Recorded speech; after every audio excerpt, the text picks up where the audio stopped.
ये हेजी नहीं ना हो रहा है, ठीक है ना। इसमें से पहले आप एक काम, कुछ हार्मोन के बारे में इंफॉर्मेशन छूट गया है तो उसको आप लोग जरा सा डिस्कवर कर लें, ठीक है। डिस्कवर कर आपको नोट डाउन कर लें। तो उसमें से कौन कौन सा बात जो आपको याद रखना है, ऑक्सीजन में पढ़ जाइए आप। ऑक्सीजन का एक केमिकल फॉर्मूला है, वो हम पिछले का भी नहीं लिखाया था। ऑक्सीजन का साइड में एक केमिकल फॉर्मूला बोल करके ऑक्सीजन का सिर्फ ऐसे लिखिए, ऑक्सीजन लिखिएगा और उसके बगल में इसका केमिकल फॉर्मूला C10H9O2N। ऑक्सीजन का ये केमिकल फॉर्मूला है। उसके अलावा फिर आप जिबेलिन का इसको ऐड कर लीजिए आप। जहां जहां ऐड करने वाले वहां ऐड कीजिएगा। ये जिबेलिन में ऐड होगा। जिबेलिन का केमिकल फॉर्मूला है C19H12O6।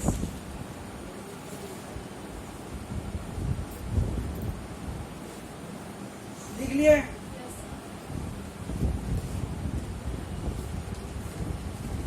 अच्छा,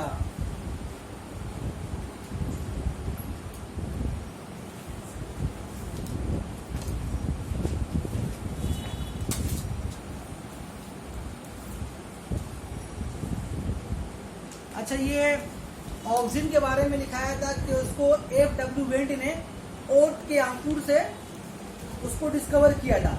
लेकिन जिबेलिन को कौन से अनाज से डिस्कवर, कहाँ से डिस्कवर किया गया था, किसने के लिए नहीं बताया था ना, नहीं बताया था ना उसका।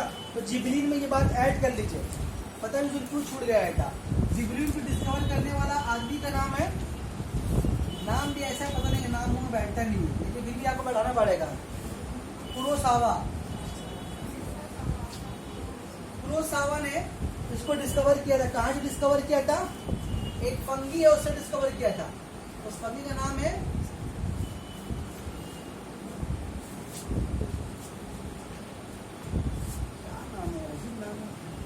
Gibberella fungi. इसको जिब्रेला फंगी से डिस्कवर किया था। इसको ऑक्सीजन में ऐड किए ना। बाकी जो बात बताए कहाँ पर ऐड होगा? जिबेलिन में ऐड होगा। अच्छा देखिए केमिकल फॉर्मूला लिखा है, उस केमिकल फॉर्मूले से ये बात मालूम हो रहा है कि ऑक्सीजन में कौन कौन सा एलिमेंट मिला हुआ है। कौन कौन सा एलिमेंट मिला हुआ ऑक्सीजन में? कार्बन है, हाइड्रोजन है, ऑक्सीजन और नाइट्रोजन है। इसमें कार्बन भी है, हाइड्रोजन भी है, ऑक्सीजन, लेकिन नॉन नाइट्रोजन नहीं है। देखिए हम दिखाया था कि जिबेलिन एक नॉन नाइट्रोजनस प्लांट हार्मोन लेके आया था तो उसमें नाइट्रोजन नहीं पाया था, इसीलिए इसके फॉर्मूले में नाइट्रोजन नहीं है। तो कभी कभी एग्जाम में पे फॉर्मूला आता है, कभी ये पूछ लेता है कि मतलब ऑक्सीजन में कौन कौन सा एलिमेंट पाया जाता है, तो नाम क्या बोलेगा? कार्बन, हाइड्रोजन, ऑक्सीजन और नाइट्रोजन। और अगर केमिकल फॉर्मूला पूछे तो कोई नाम लिखना पड़ेगा, ठीक है। अच्छा, जिबेलिन हार्मोन जब पढ़ रहे थे हम लोग तो उसमें ज्यादातर क्या बताया था? ये हार्मोन ज्यादातर किसके लिए फायदेमंद है? बीज के लिए। ज्यादातर इसका पैदावार का जो मुकाम था, जहां ये पैदा हो रहा था, कहाँ पैदा हो रहा था? बीज, जो नया बीज जो हो रहा है, तो वहां पर इसमें 2 पॉइंट ऐड कीजिएगा। पता नहीं लिखाया कि लिखाया होगा तो मत नोट कीजिएगा। जिबेलिन में ऐड कीजिएगा, ठीक है। कितना नंबर जिबेलिन में? पॉइंट नंबर कितना हुआ जिबेलिन में? 6 नंबर पॉइंट लिख लीजिए आप एक उसमें।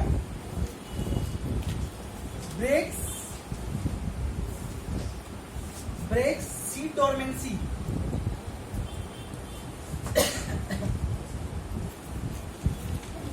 ब्रेक्स सीड डोरमेंसी किसमें ये पॉइंट ऐड करना बोल रहे हैं? जिबेलिन में। 7वां नंबर पॉइंट कौन ऐड कीजिए? Germination of seed rapidly. दोनों पॉइंट के माने एक ही है, लेकिन दोनों की अलग तरह से पूछता है, दोनों का अलग अलग पॉइंट बना बना के लिख दिया। पहले पॉइंट का मतलब क्या हो रहा है, जब आप लिखने बोलेंगे तब लिखिएगा भी आप, अभी ऐड कर लिया, सुन लीजिए आप। ब्रेक सीड डोरमेंसी का मतलब होता है कि जो बीज अगर हम बोते हैं तो उसमें से जल्दी से पत्ते निकलना शुरू हो या कोपल निकलना शुरू हो, तो उस पर इम्पोर्टेंट रोल प्ले करता है कौन, जिबरिन हार्मोन। ये हार्मोन करता है क्या, बीज को जल्दी से अपने अंदर से एक कोपल, क्या बोलते हैं जब एक बीज से पत्ता से निकलता है अंकुर, बात समझ रहे हैं, उसको निकलने में मजबूर करता है ताकि जल्दी से वो बीज पौधे की शक्ल इख्तियार कर ले। वरना बीज बो दीजिए 5 दिन 6 दिन 7 दिन, वो उसमें से अंकुर निकलेगा नहीं, और फिर कभी कभी ऐसा होता है कि बीज जमीन के अंदर दफन होकर मर जाता है। तो लेकिन ये जिबरिन हार्मोन बीज के इस प्रॉपर्टी को स्पीड कर देता है, मतलब कि बीज से जो बीज फूट करके जो उसमें से एक डाल निकलेगा छोटा जैसा, अब इसको अंकुर समझ सकते हैं बोलने में के तौर पर, तो उसमें ये तेजी लाता है। तो ये ब्रेक सीड डोरमेंसी, डोरमेंसी का मतलब सोना, तो बीज को सोने से मतलब क्या, बीज को मरने से रोकता है। तो इसका उल्टा माने क्या है कि generation of seed rapidly, generation का मतलब क्या होता है कि बीज का पौधों में कन्वर्ट होना, तो बीज का पौधे में कन्वर्ट होना उसको बोलते हैं जर्मिनेशन। जब बीज को जब बोएगा जमीन में तो वो 1 दिन 2 दिन जमीन के अंदर रहेगा, जमीन के अंदर मिनरल्स को हासिल करेगा, मादनियात को हासिल करेगा, मिट्टी से जो भी केमिकल हासिल करने के बाद वो अगर पानी दीजिएगा उसमें तो क्या होगा, उसमें से फिर एक छोटा सा अंकुर निकलना शुरू होगा। बात समझ में आ रही है? तो उसी को बोला जाता है जर्मिनेशन, यानी कि बीज जब पौधा बनने की स्टेज पर आ गया, तो ये हार्मोन करता है, जिबरिन हार्मोन पौधे के जर्मिनेशन को तेज कर देता है। क्या लिखा है, जर्मिनेशन ऑफ सीड रैपिडली, याद रहेगा। उसके बाद हो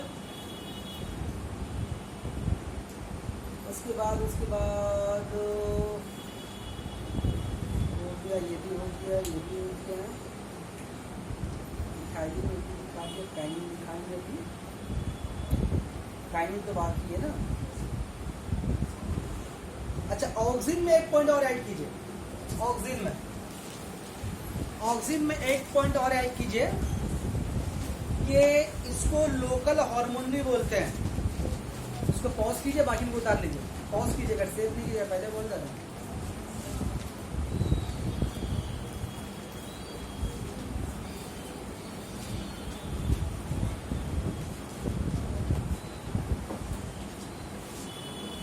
अब आइए हम लोग पढ़ेंगे आज प्लांट का तीसरा हार्मोन जो हमारे सिलेबस में है, वो है काइनिन।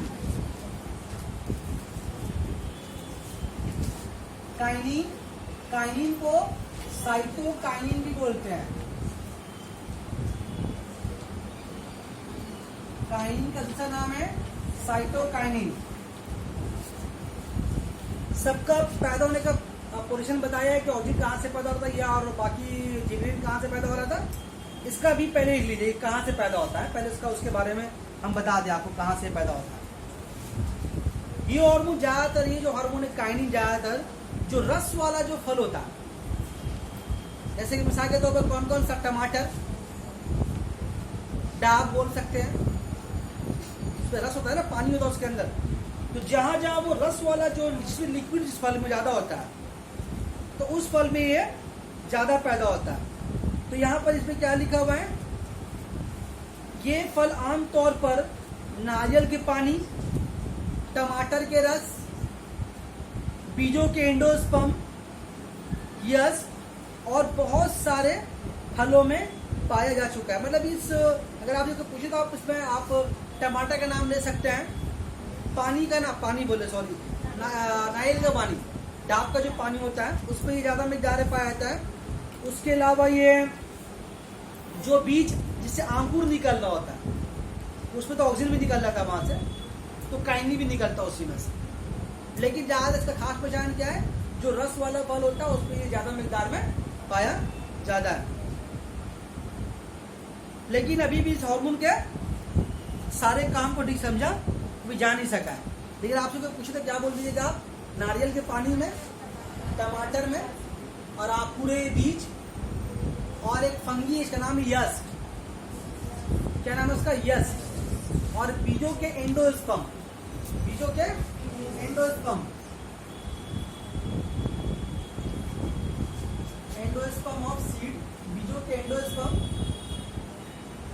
उसके अलावा यस फंगी में,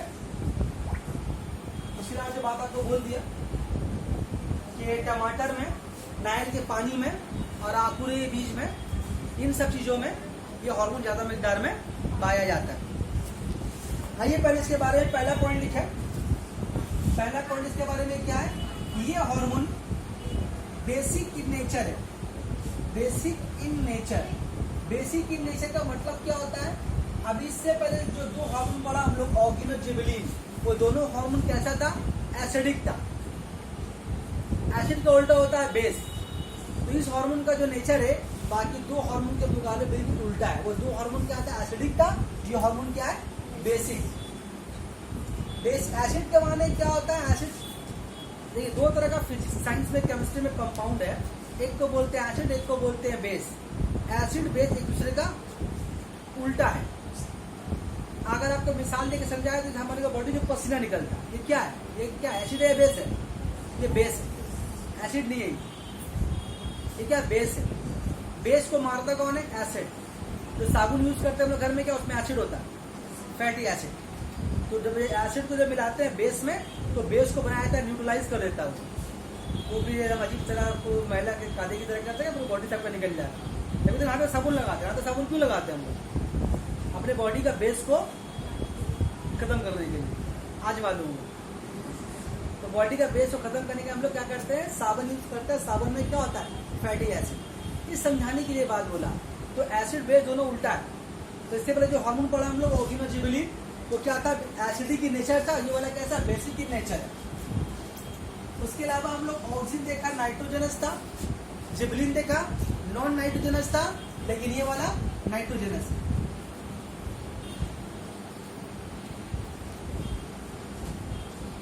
मतलब बेसिक और नाइट्रोजनस है, समझ आ रहा है। आपका एक क्वेश्चन बढ़ गया, दो हार्मोन नाइट्रोजनस है, एक हार्मोन नॉन नाइट्रोजनस, दो हार्मोन एसिडिक, एक हार्मोन बेसिक है। अब इसी 6 क्वेश्चन में से हम कम 18 क्वेश्चन कर सकते हैं, 6 इन्फॉर्मेशन में से। बात समझ में आ रही है, जब करेंगे तो समझ में आएगा। तीसरा, तुम लोग तो खास कर देखो दोनों, हाँ दोनों आप लोग, ये भी सॉल्युबल इन वाटर, ठीक है, सॉल्युबल इन वाटर। तो अगले दिन अगर पूछेंगे कि ऑक्सीजन, जिबलिन और काइनिन में कौन सा वाटर सॉल्युबल है, तो सोचना मत, बोलते तीनों। तो तीनों हार्मोन वाटर सॉल्युबल है। ये वाला एक तरह का लोकल हार्मोन है। अच्छा, लोकल हार्मोन के बारे में बताया नहीं है कुछ ना, अभी दिखाया है ना, उसमें भी दिखाया है ना। लोकल हार्मोन का मतलब क्या है, देखिए आमतौर पर जो हार्मोन होता है वो किसी एक ग्लैंड से निकलता है या किसी एक जगह से निकलता है। अभी चूंकि ग्लैंड इसलिए नहीं बोल रहे हैं कि हम लोग पेड़ पौधा का प्लांट हार्मोन के बारे में पढ़ रहे हैं, तो पेड़ पौधे के हार्मोन में क्या होता है, ग्लैंड होता नहीं है। तो कुछ हार्मोन किसी आने के, आप समझिए दो तरह से, ग्लैंड वाला भी समझिए, आप पेड़ पौधे के बारे में समझिए। हम क्या पढ़ा है पिछले क्लास, शुरुआती क्लास में, कि हर हार्मोन का अपना एक टारगेट ऑर्गन होता है।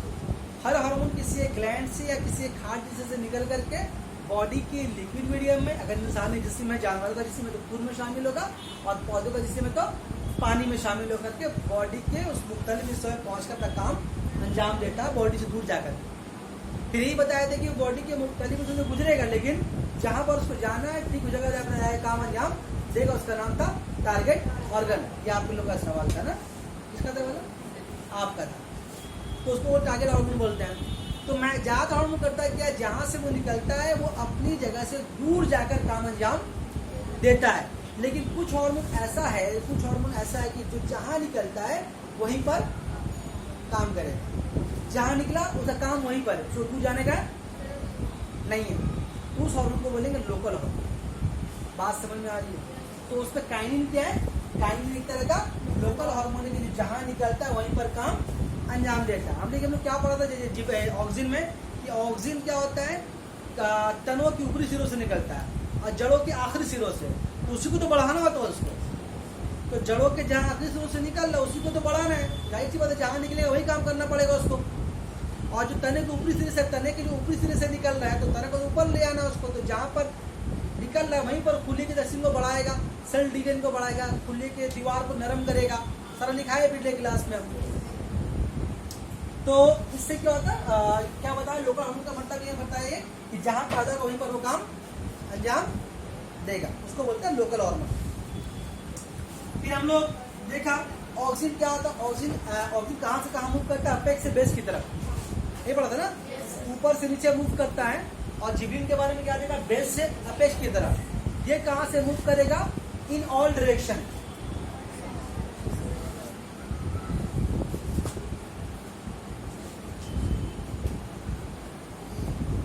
It moves in all direction. आपको लिखने का मौका देंगे, लिखो नहीं अभी, मिटाएंगे नहीं। तो ये ऑर्गन कहां मूव करता है, हर डायरेक्शन में मूव करता है। उसके अलावा थर्ड नंबर पॉइंट इसके बारे में क्या है कि इससे पौधों का लैटरल बड बढ़ता है। लैटरल बड का मतलब बढ़ता है। और क्या था, एक एपिकल बड। कौन सा हार्मोन में पढ़ा था हमने, किसको, इसका मतलब ये नहीं है, इसका मतलब ये नहीं बढ़ता। क्या बताया था, एपिकल बड बढ़ने का मतलब कि पौधा लंबाई ही बढ़ेगा। ये सवाल कोई पीछे में से मार खाया चक्कर में। एपिकल बड बढ़ने का मतलब पौधा लंबाई, आप लोग मार खाए ना, एपिकल बड बढ़ने का मतलब पौधा लंबाई ही बढ़ेगा। और लेटरल बड का मतलब पौधा चौड़ाई ही बढ़ेगा। तो हम लोग क्या देखा था ऑक्सीजन में कि एपिकल बड बढ़ रहा था, लेटरल बड नहीं बढ़ रहा था। इसका मतलब पौधा लंबाई ही बढ़ेगा, चौड़ाई में। तो उसी काम का यहाँ उल्टा है। उल्टा क्या देखो, यहाँ पर लैटरल बड बढ़ेगा लेकिन एपिकल बड नहीं बढ़ेगा। जब पौधा लंबा हो रहा होता है तो चौड़ा भी तो हो रहा होता है साथ साथ। अब इसी ताड़ का पेड़ है, यहाँ डाब का पेड़ है, ये लंबा ज्यादा होता है, चौड़ा कम होता है, लेकिन चौड़ा तो होता है थोड़ा बहुत। यदि पैदा वो होगा तो इतना तो मोटा डाल तो एक ही बार निकला नहीं होगा। पीपल का पेड़ काफी मोटा तना है इसका। तो जो तना इसका मोटा हो रहा है वो किस बिना पर हो रहा है, किसी काइनिन हार्मोन के बिना पर, क्योंकि उसका लैटरल बड बढ़ रहा है और एपिकल बड नहीं बढ़ेगा। तो इसका मतलब काइनिन जो हार्मोन है, साइटोकाइनिन जो हार्मोन है, वो पौधे की चौड़ाई को बढ़ाता है और ऑर्गेन हार्मोन पौधे की लंबाई को बढ़ाता है। ठीक। उसके अलावा एक बहुत इंपॉर्टेंट काम है इसका। क्या इंपॉर्टेंट काम है, it helps in DNA formation.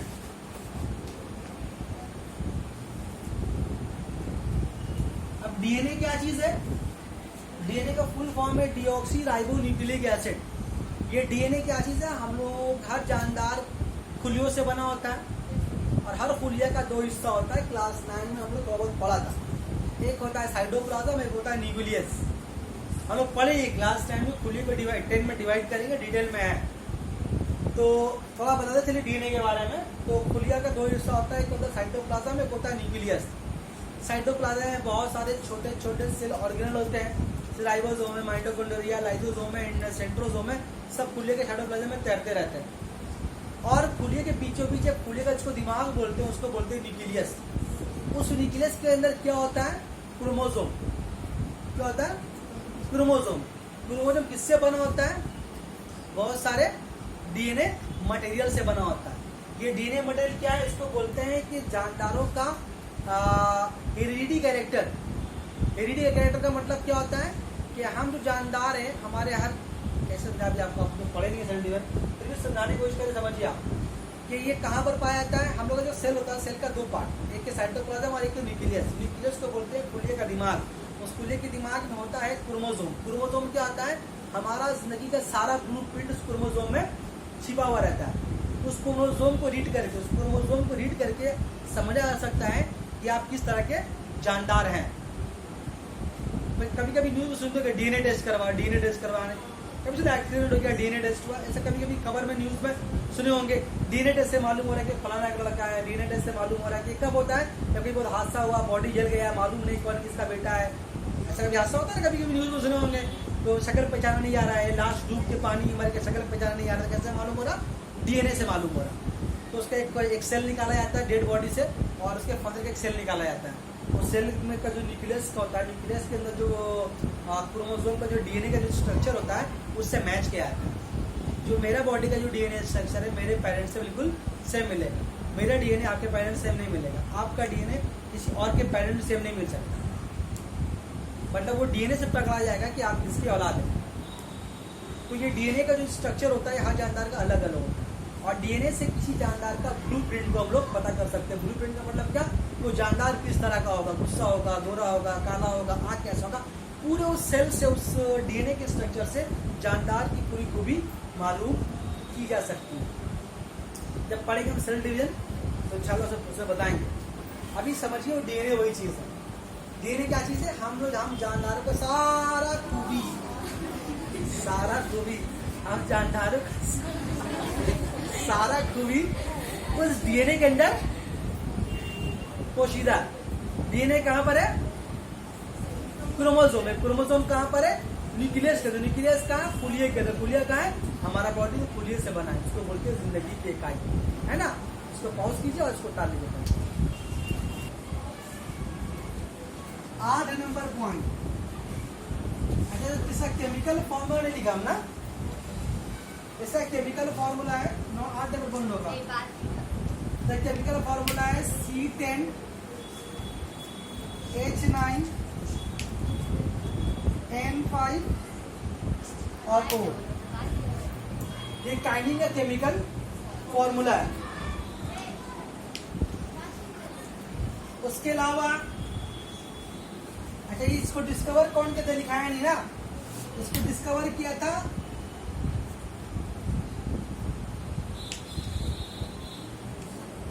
Discovered by Miller.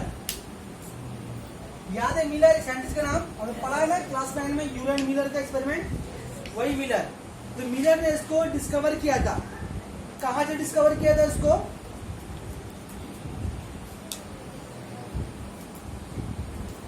Discover किया था फ्रॉम यस्ट। यह जितना फंगी है यस्ट भी, तो यस्ट से यहाँ लिखा दस्त के बारे में ना, तो यस्ट से डिस्कवर किया था। यह जितना फंगी है, यस्ट से मिलर ने इसको डिस्कवर किया था।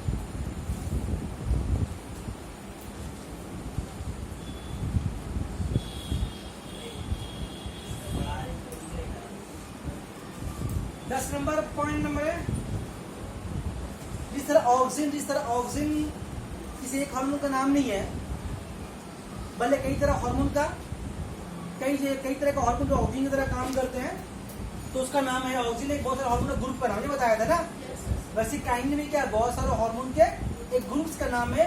उस ग्रुप में सबसे एक्टिव, सबसे अच्छा साइटोकाइनेसिस के बारे में क्या लिखा था, ऑक्सीजन के बारे में IAA, इंडोल एसिटिक एसिड, बहुत एक्टिव ऑक्सीजन है। उसी तरह से काइनिन में सबसे एक्टिव काइनिन कौन है, उसका भी नाम लिख देते हैं। Most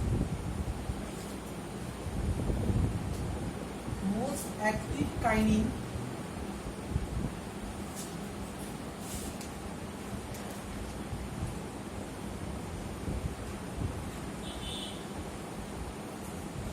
zeatin. ये सब पीछे का नीचे का नीचे डालू ना।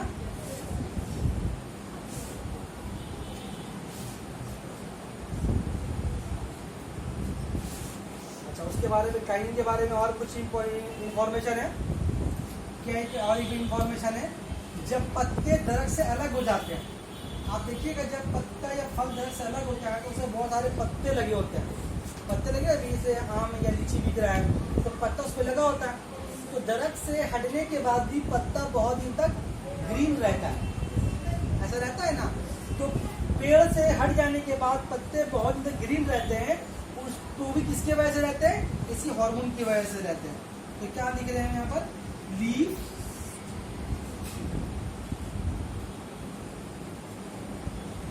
remains green after it detached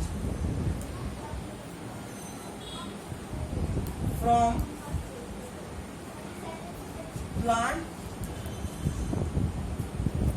or tree, but मतलब काइनिन हार्मोन के बिना पर क्या होता है कि अगर पत्ता अगर प्लांट से या ट्री से अगर टूट कर गिर भी जाता है तो वो कुछ दिन तक का क्या रहता है, ग्रीन रहता है। वो किसके बिना पर, काइनिन हार्मोन के बिना पर। उसके अलावा काइनिन के बारे में और क्या इन्फॉर्मेशन छूट रहा है? काइनिन यहाँ से भी होती है, हाँ एक बहुत इंपॉर्टेंट काम इसका है, rate of cytokinesis. Rate of cytokinesis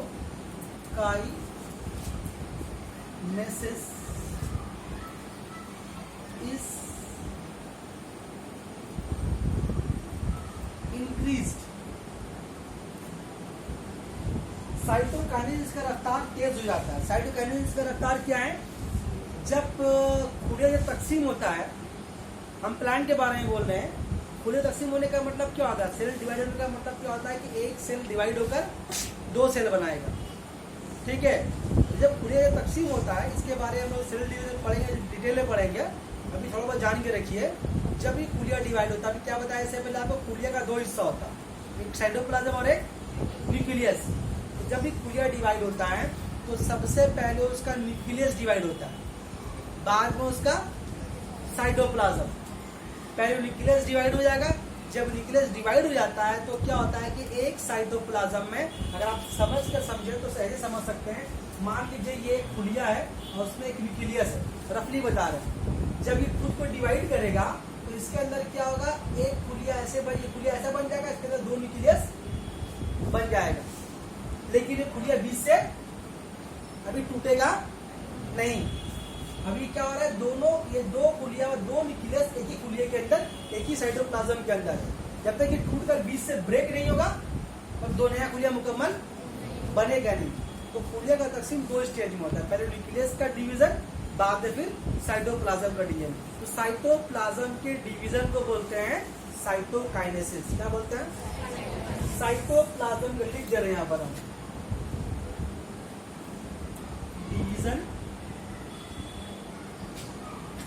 division of cytoplasm. तो साइटोप्लाज्म क्या समझ में आ ना? साइटोप्लाज्म क्या चीज है? खुलिये का ये वाला हिस्सा, ये पोर्शन को साइटोप्लाज्म बोलते हैं। तो साइटोप्लाज्म बीच से टूटेगा, टूट के दो मुकम्मल खुलिया आपका बन जाएगा।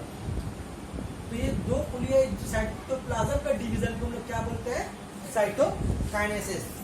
अगर ये साइटोकाइनेसिस अगर नहीं हुआ, मान लीजिए अगर नहीं हुआ साइटोकाइनेसिस, तो क्या होगा ये कि दो न्यूक्लियस तो बन जाएगा लेकिन दो खुलिया नहीं बनेगा, दोनों न्यूक्लियस एक ही खुलिया के अंदर रहेगा। और अगर जानदारों में अगर ये प्रॉब्लम पैदा हो, जानते क्या होगा?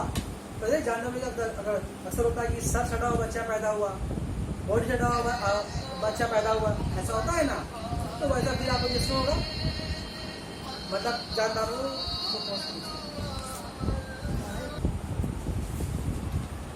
हाँ। तो साइटोकाइनेसिस समझे किसका, इसका मतलब क्या है? ये खुले का साइटोप्लाज्म दो मुकम्मल हिस्से में तकसीम है, वरना क्या होगा, दो न्यूक्लियस एक ही खुले के अंदर है। तो इसका बहुत ही इंपॉर्टेंट काम क्या है कि साइटोप्लाज्म का डिवीजन। इसलिए देखिए यहाँ पर साइटोकाइनिन में नाम इसका। तो साइटोप्लाज्म की डिवीजन को बोलते हैं साइटोकाइनेसिस, इसी की वजह नाम क्या पड़ा इसका, साइटोकाइनिन। ये एनिमल के खुलिये में नहीं होता, ये प्लांट के खुलिये में होता है। प्लांट सेल में खासकर ये अमल होता है, ठीक है। और उसके अलावा क्या बचा था आपका?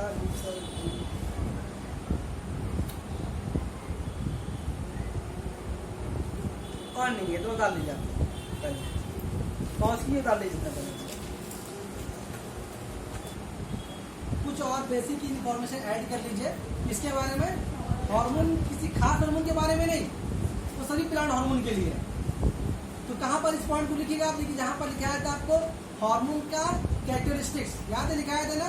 हार्मोन का टारगेट हार्मोन होता है, हार्मोन कम मिल जाने में बहुत एक्टिव होता है, सारा बात बताया था ना। तो वहीं पर आप इसको कुछ पॉइंट को ऐड कर लीजिए। इसको पहले मिटा देते हैं।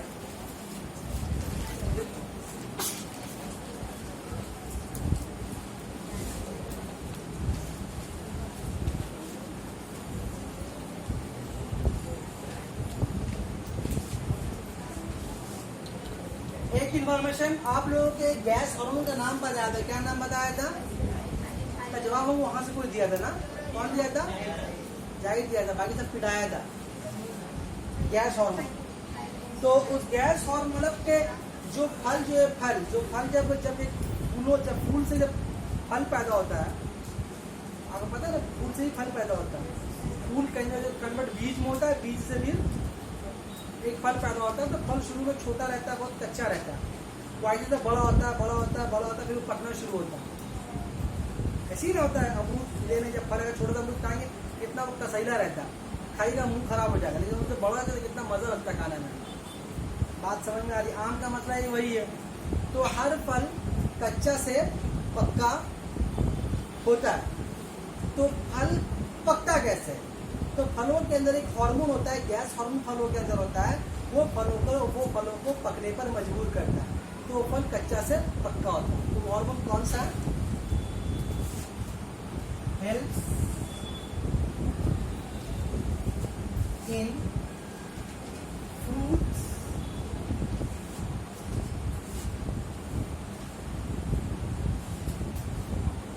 रिपेनिंग। फलों के पकने में मदद कौन करता है? इथाइलिन।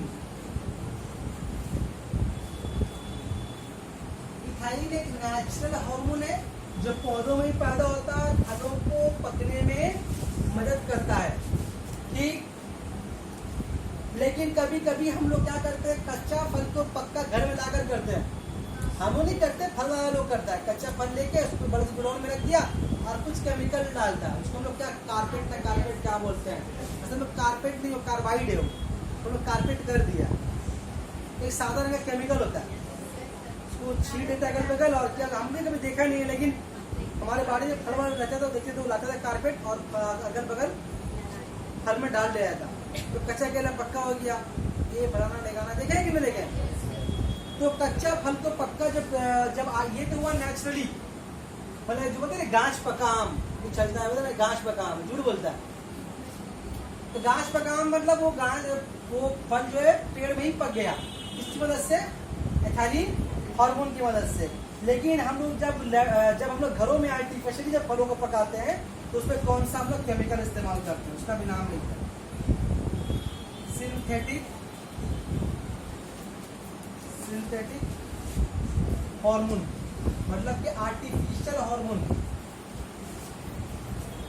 फॉर रिपेनिंग।